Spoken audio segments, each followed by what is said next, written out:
Hi there. Good evening. Um, I know I am 4 minutes or rather 3 minutes before time, but that's mainly to take care of the technical stuff before we actually begin the talk, the live talk. Okay.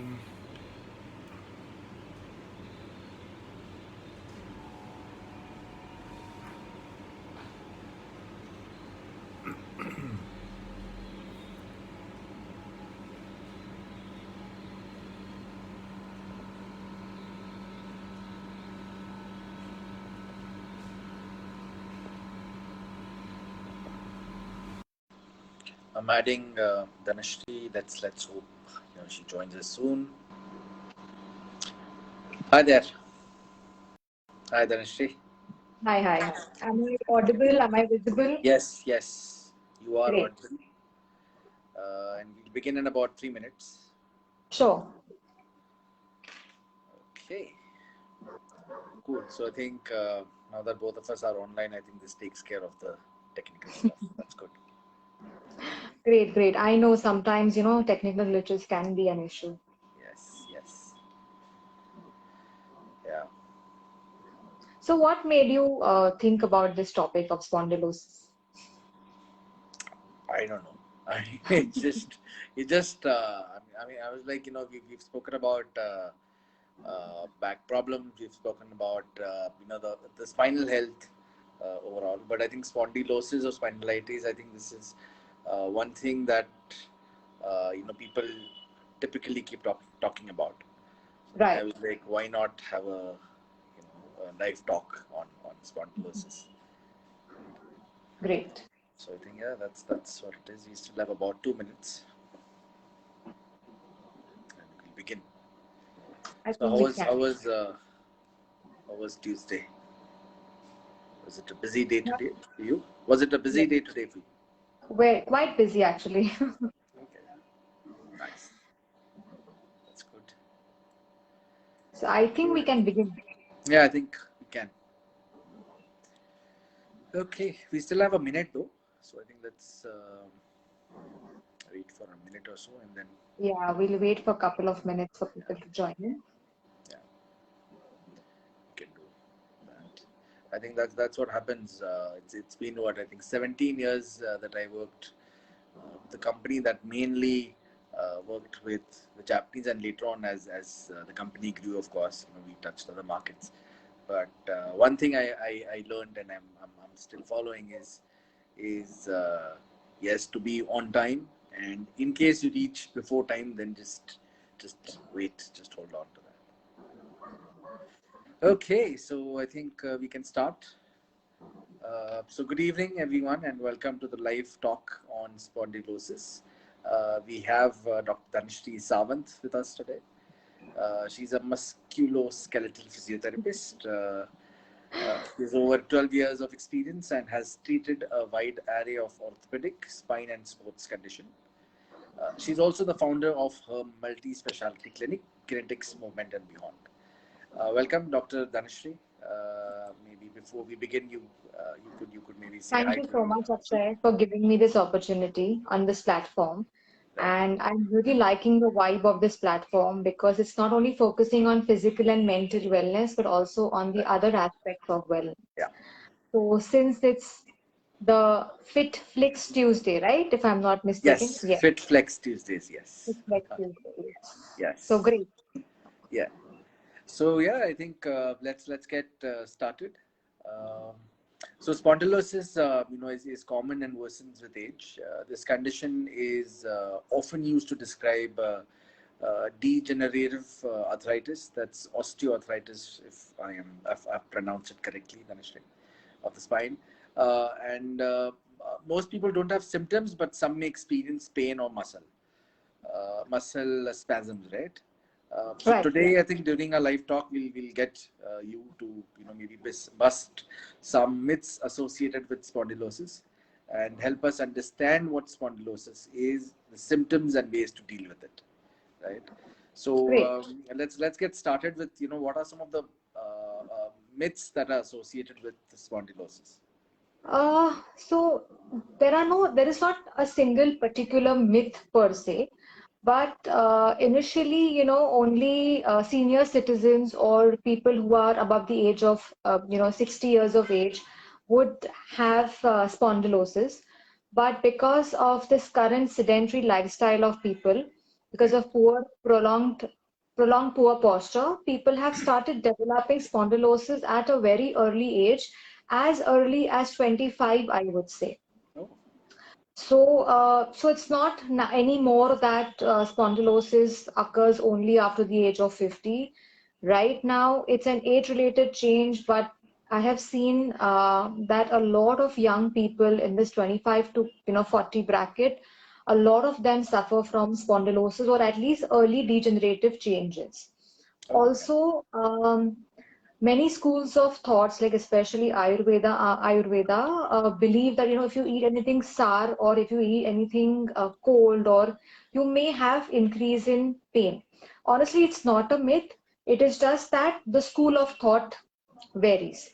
They believe in it, but if you see, allopathy generally does not believe in too much of this concept.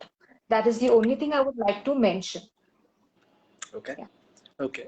Thanks. I think that was quite useful. So I think we can definitely blame the lifestyle for it. I mean, it's got nothing to do with. Right, right, uh, right, absolutely. yeah. Okay. And what typically causes spondylosis? So spondylosis is wear and tear of the spine. So to give you in short, the spine has bones which are called as vertebrae. Now between two vertebrae, you have something called as a cartilage, which is known as the intervertebral disc. So Okay. if you are familiar with the word slip disc, that means this disc comes out and that causes slip disc. So I'm just trying to get you all familiar to the terms of the spinal anatomy. Right. Okay. And two vertebrae together form intervertebral joints. Right. So I think I've made myself clear before I talk on to what is exactly spondylosis. Right. So spondylosis is basically wear and tear of these joints or of the disc, basically. Hmm. Uh, it is nothing but a degenerative change, and in severe cases, because of prolonged poor posture, because of sedentary lifestyle, our spinal column also undergoes a lot of wear and tear. Okay. Now, in severe cases, what happens is the disc, which is there in between the two vertebrae, that can come out and cause compression. Hmm. And that causes sciatica in the lower limbs and cervical radiculopathy in the upper body, basically. Oh, So it's nothing but wear and tear, and it's an age-related process, process. spondylosis. Okay. Okay. Yeah.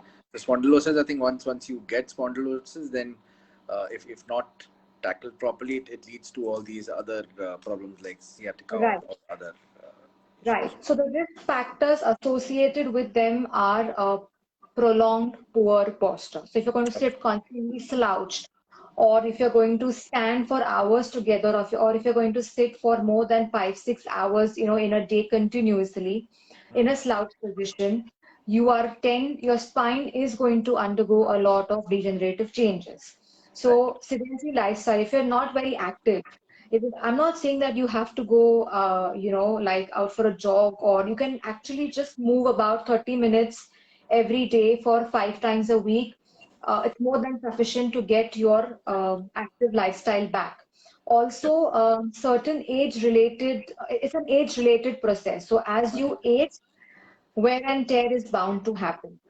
Okay. When it comes to females, are more predisposed to spondylosis as compared to men, Yeah. but it's only the postmenopausal women.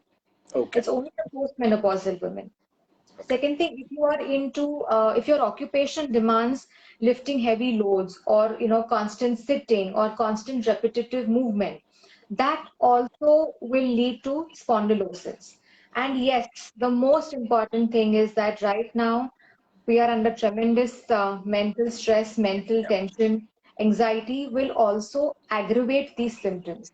Again, I'm repeating, stress, anxiety, depression will never cause spondylosis, but will definitely precipitate or aggravate the existing condition. Right. Yeah. Thanks for specifying that, because considering the state that we're currently in, Yeah. and considering work from home, so I think the chances of getting spondylosis is perhaps higher. Higher, Because I think, and so I'm sure the HR watching me will not hold my neck, because it's like, it's kind of a disclaimer that stress will only aggravate it. It will never cause spondylosis absolutely that right. way. Because I think, as you said, right, the sedentary lifestyle and work Right. from home is more about is sedentary. Yeah. Back in the office, of course, you had the cafeteria. You could move from one desk to the other, but here I think you just confined to your room. So Yeah, you could just go and actually, sip a cup of coffee or meet a colleague. There was some movement happening. But with absolutely, work from home, it's very, very difficult to yeah, get up from one place and start, you are more exposed or predisposed to yeah. spondylosis. Correct. Yes, Paresh. So we have Paresh saying work from home facility has its own advantages and disadvantages. Yes, definitely. So even Right. from work from home, I can just give you a small tip. Just keep moving, as it could be just maybe just fetching a glass of water, or maybe just grabbing a cup of coffee, or just playing with your kid. So just like a 5-minute break. But I would say, I think there's some technical glitch. We'll have a back with us. yeah, some I think internet. your screen, yeah, your screen had frozen. Yeah, you're back. Can you hear me, Dhanashree? Yeah, I can hear you. Yeah. So I repeat once All right. again, if you're working from home, you can just keep moving. Maybe grab a cup of water, or grab like a cup of coffee, or just get up in between that way, if possible, if and when possible. Right. And what are some of the symptoms of spondylosis? If you could just throw some light on that. So spondylosis occurs at the three levels. So first is your neck, which is the cervical spine, the upper and the mid back, which is your thoracic spine, and the lower back, which is the lumbar spine.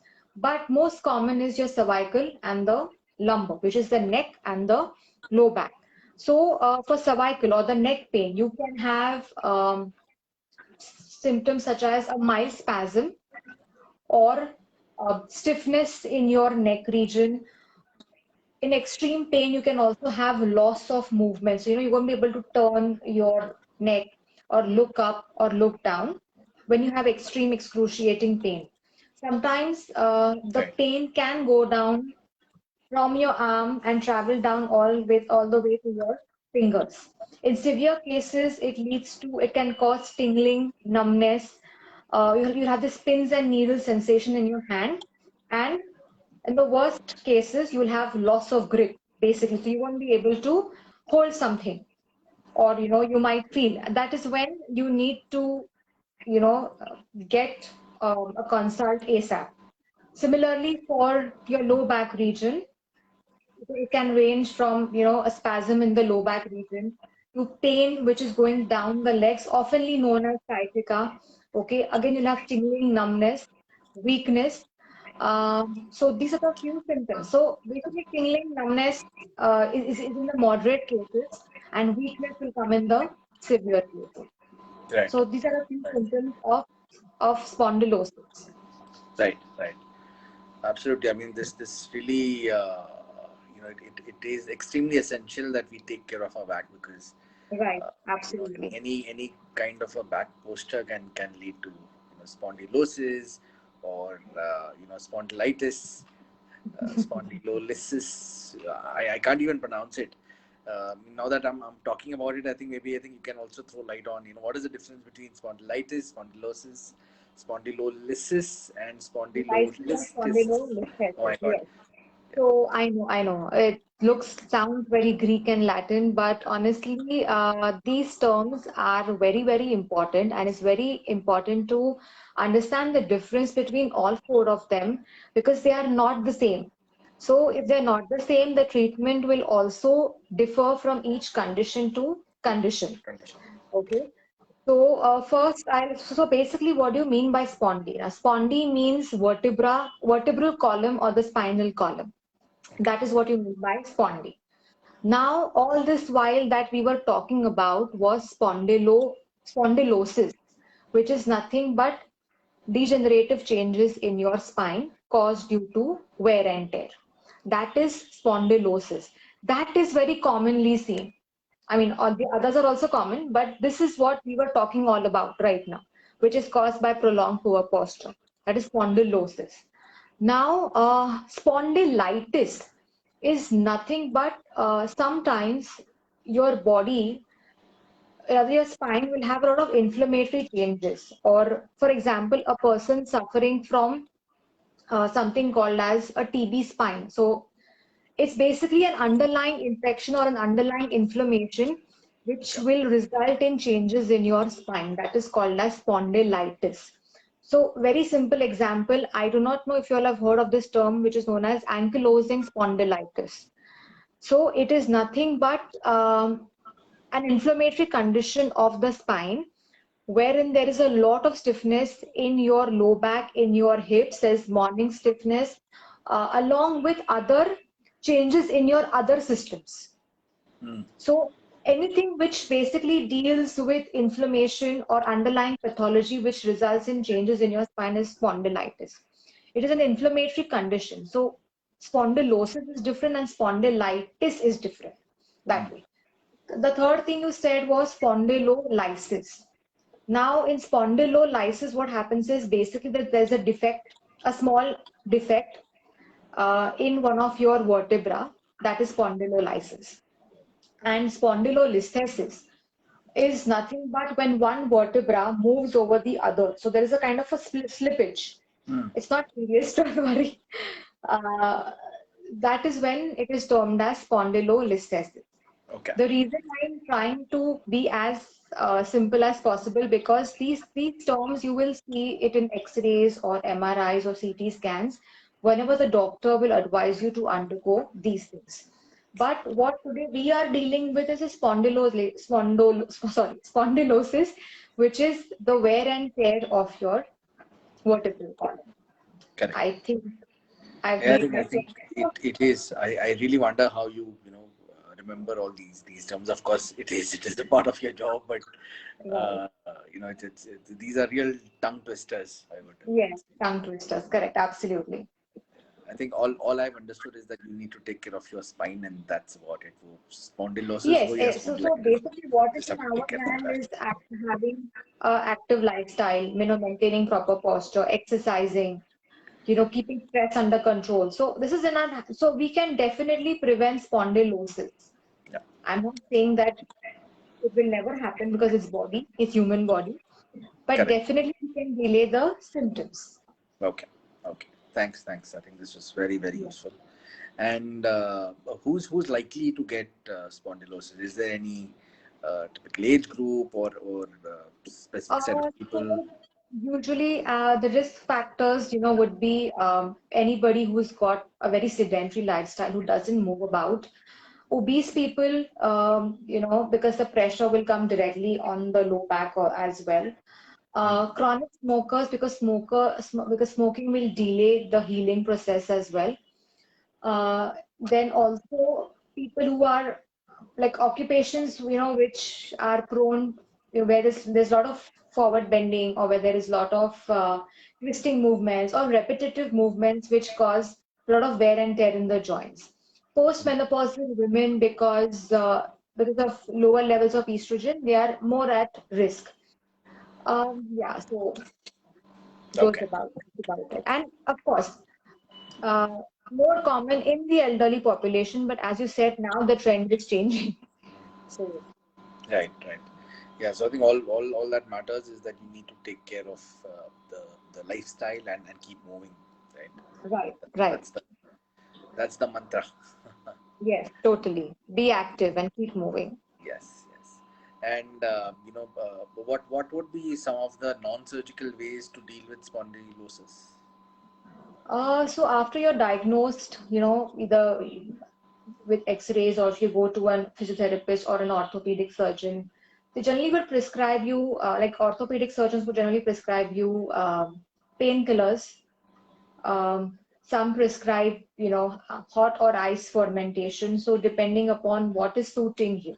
A lot of times people ask me what to apply, whether ice or whether to apply hot. So as a thumb rule, whenever the injury is acute, when acute means within 72 hours, sorry, within 24 hours, you apply ice. Whenever the injury gets chronic, which is more than 72 hours, you apply heat. This is a thumb rule.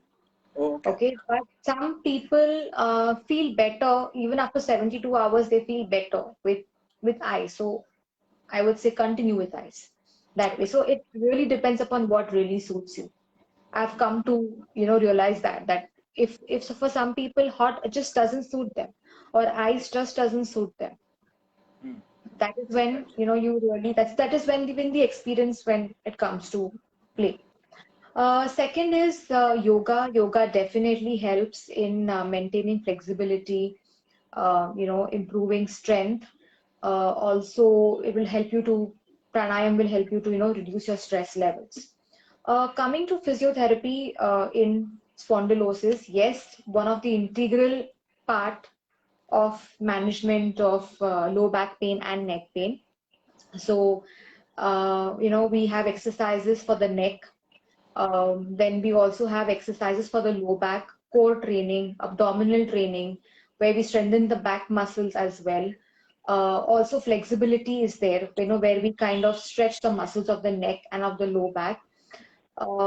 Also, aquatic therapy is very, very useful in spondylosis because water has its own buoyancy, which will help you to build your core, which will help you to, for pain relief. So we have these, and you have other adjuvant therapies like dry needling, you have cupping therapy. So these are all adjuvant therapies that are there, the non-surgical ways. But in physiotherapy, basically the whole exercise prescription and ergonomics, that is how to pick up, how to sit in front of the computer, how should your workstation be. So these are included in the management of spondylosis. Spondylosis. Okay. So I think talking of exercises, can you share some exercises, simple basic exercises that we could So I can do it show on you a daily for basis. I can show you for the neck basically, which Yeah, will help you to absolutely. strengthen the neck muscles. Right. Because low back, it's beyond the scope of this. So I Yeah, can yeah. show you the Yes, cervical absolutely. spondylosis. Just two simple exercises I'll show you. One is the chin tuck, wherein you place a finger on the chin and just move away from the finger, like a chin tuck. Correct. So it's like a translation. It's not going down, it's not going up. It is just a pure translation. Got it. And second one is a simple stretch which you can do in between your calls or in between your work schedule. So these two Good. simple exercises will really help you to loosen up. Uh, and also, main important is that having a proper diet, even in this lockdown. I'm sure many you will be covering up this in detail in the Yeah, later live yeah, sessions. yeah. But the whole idea is keep moving, be as active as possible, at least work out or go for a normal walk for at least 30 minutes a day for 5 times. So even the American College of Sports Medicine advises 150 minutes of moderate intensity exercise per week, which is nothing but 30 minutes of brisk walking or any activity that you like for 5 days a week. I think that's not too much to ask for your body. So I had come Right. across this place, I had come across this phrase that take care of your body. It's the only place to live in. So please take care of your Absolutely. spine because that is really the backbone of your entire system, and it's very, very important to be active and keep moving as possible. So that's it. Absolutely. Absolutely. Thanks, Dr. Dhanashree. Before we, I think, end the call, I think what caught my attention was that aquatic therapy. Yes, If yes. you could, just throw some light on that. Yeah. So water has its own. buoyancy, which is so like how we have gravity on Earth, water has its own buoyancy, which is again the force which is there in the water. So that basically helps in the healing process. Or it what it does is some people cannot take a lot of strenuous exercise on land. If you put them in water, they're able to do things which they cannot do on land. Especially this, I have seen a lot in patients with knee problems, especially people who are obese and they have very stiff knees. In water they do really well. So where we use a lot of aquatic equipments also, there are exercises which are designed in water which strengthen the muscles of your neck, of your abdomen, of your back muscle, of your back, and they keep your spine aligned. So that is what is there in aquatic therapy. You don't That's need to very learn interesting. swimming. It's absolutely fine if you don't know swimming. In fact, even Okay. swimming is a very good exercise now that I Right. talk of it, for your low back, because definitely, your spine, the core is basically challenged. Right. So, of course, right now because of pandemic, the pools are shut. But once it reopens, I'm sure a lot of people can stick to this also. Yeah. That's very interesting. Yeah, thanks, Dhanashree. I think this is very useful. Um, my takeaways are that you need to keep moving, take care of your body, and ensure that the way you sit, the way you pick up or lift things. I think that all that matters. Yes, So I definitely. think yeah. So I think So let's definitely it matters because the spine is something which because we are all dependent on that. Like that is how we are supported. absolutely. So I would just throw light on one thing. If you ever want to, since spoke about lifting, if you ever want to pick up anything from the floor, I would say never forward bend. Always squat from the knees, pull the object, and then pick it up. Pick it up. Especially now, yes. Also, I would say that, if you're carrying a laptop, do not have a sling bag, carry a backpack. A lot of, housewives go out for grocery shopping. I would advise them, don't just carry one shoulder bag. Take equal weight or take two thelas or two bags, carry them in your hand and carry them in both your hands so that the weight gets distributed. So a few Absolutely. simple tips that will at least maintain your posture, Posture. while these dynamic movements. Yeah. And the key is whatever activity you are doing. Suppose if you're sitting for more than 45 minutes, please get up, take a walk, or just stand up in your place and sit down. And if you're standing for more than 45-50 minutes, please just please just lie down. Or rather, I would say please just sit down because the reversal of activity is very, very important. So Absolutely. that is like the biggest takeaway. Yeah. Thank you. Thanks for summarizing that, Dr. Dhanashree.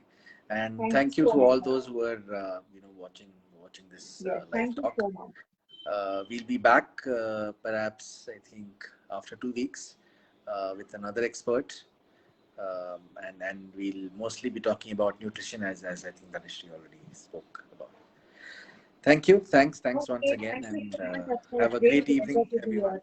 Yes, Yes, same thank here. you. Bye. Yes, Bye. bye.